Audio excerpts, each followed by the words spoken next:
Voilà, juste un petit mot pour dire que je vais toujours bien dans mon petit village isolé avec mon matériel.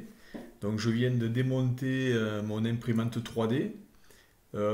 Ici on retrouve le plateau chauffant normalement sur lequel on va pouvoir normalement déposer du fil. Sauf que là je vais l'utiliser judicieusement pour essayer d'estimer les propriétés thermiques des matériaux en mesurant l'évolution de température sur deux faces, face en contact et face à l'air libre. Donc c'est la méthode de Parker.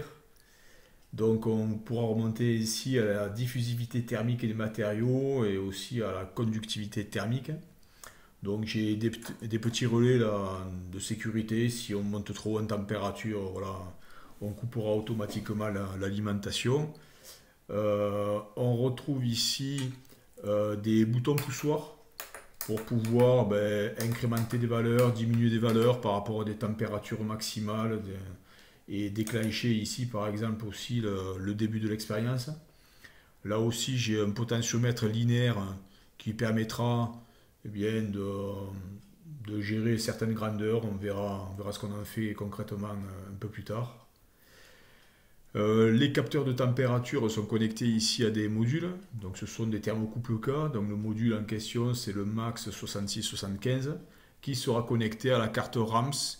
Elle-même, c'est elle qui gère donc l'écran graphique ici, donc de 128 caractères sur 64. J'ai un lecteur de cartes RFID, donc pour des cartes de type MyFair, que j'utiliserai très certainement pour pouvoir reconfigurer l'Arduino sans forcément tout reprogrammer.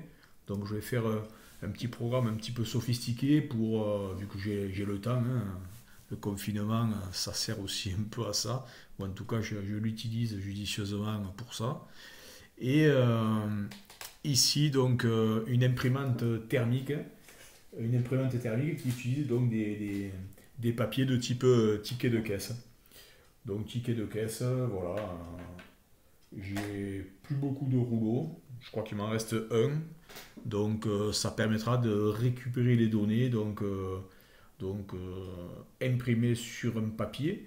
Ou sinon, on peut aussi les récupérer ensuite par Bluetooth grâce à une antenne de ce type. À ce moment-là, c'est le smartphone ou une tablette qui récupérera les valeurs. Ou ici, sur le côté, la carte SD qui habituellement reçoit donc les différents fichiers J-code des objets à imprimer. Mais là, au lieu d'aller lire un fichier, on ira écrire du contenu, écrire les différentes mesures. Et tout ça, ça fonctionne en alimentant avec une alimentation de PC qui partait à la poubelle. Donc j'ai récupéré ce boîtier. Je l'avais depuis quelques temps, donc du coup, j'en profiterai pour faire fonctionner tout ça. Donc je vous souhaite bonnes vacances et je vous dis à bientôt pour le TP virtuel numéro 3. Allez, au revoir.